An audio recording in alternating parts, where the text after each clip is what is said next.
Quelle est la meilleure façon de vaincre le sentiment de solitude?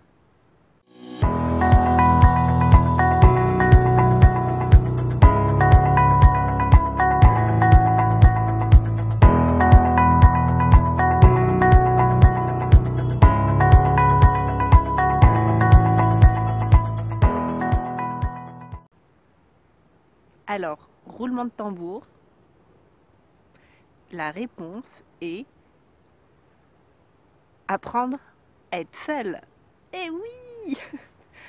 Alors ça peut paraître complètement paradoxal, parce que peut-être la réponse logique c'est si on se sent seul, c'est d'aller voir des gens. Et pour ma part, c'est plutôt l'inverse.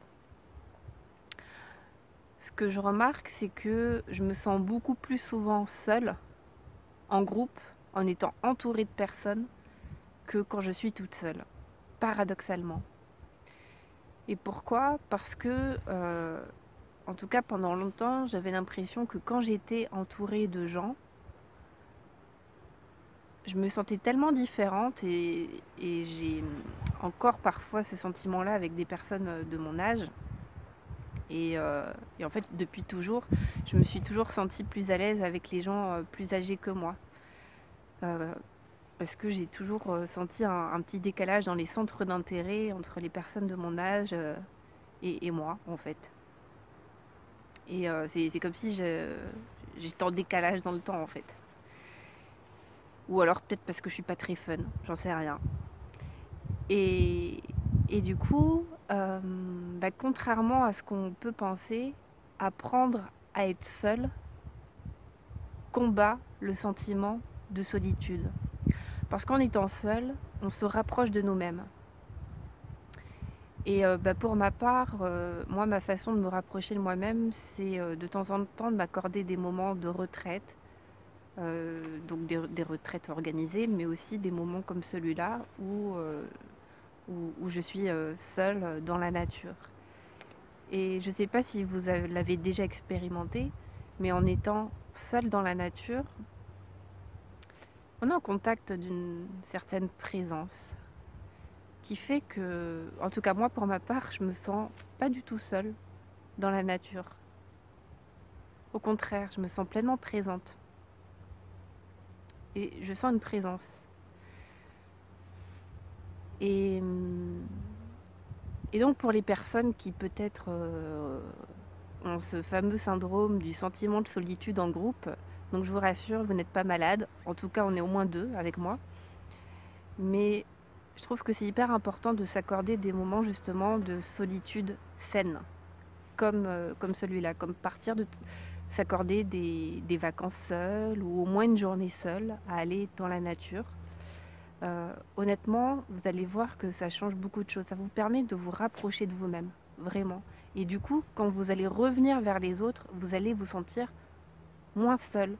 Il y a comme une confiance profonde qui s'installe, comme si vous... parce que vous êtes rapproché de vous-même,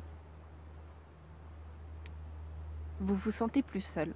Je sais pas comment mieux le dire en fait. Et puis bien sûr, ce que je dis, c'est apprendre avec discernement et c'est pas valable pour tout le monde. Il y a des personnes qui sont vraiment dans la solitude et dans ce cas-là, quand le sentiment de solitude est vraiment trop lourd, bien sûr qu'il faut aller vers d'autres personnes, aller chercher des groupes, faire des activités dans lesquelles on va se sentir entouré avec des gens qui sont sur la même longueur d'onde que nous ou qui partagent les mêmes centres d'intérêt. Je suis pas en train de dire qu'il faut tout vivre en ermite. Mais ce qui est important, c'est que, en fait, c'est pareil pour tout dans la vie, c'est un juste milieu à trouver. Si vous ressentez toujours le besoin d'être entouré toujours de gens, c'est qu'il y a un souci. C'est que vous ne savez pas être seul et que finalement, vous ne savez pas vraiment qui vous êtes et que la présence des autres vous rassure. Parce que peut-être que seul, vous sentez justement ce sentiment de solitude malsaine. Voilà, c'est peut-être un jugement négatif, mais c'est un peu ça. En tout cas, ce vide intérieur qu'on ne ressent pas forcément quand on apprend à être seul. Moi, par exemple, là, je suis seule, mais je ne me sens pas seule. Et puis, à l'inverse, des fois, je me sens très seule, entourée de gens. Et donc, voilà. Donc, ce que je disais, c'est que si vous ressentez ce sentiment de solitude,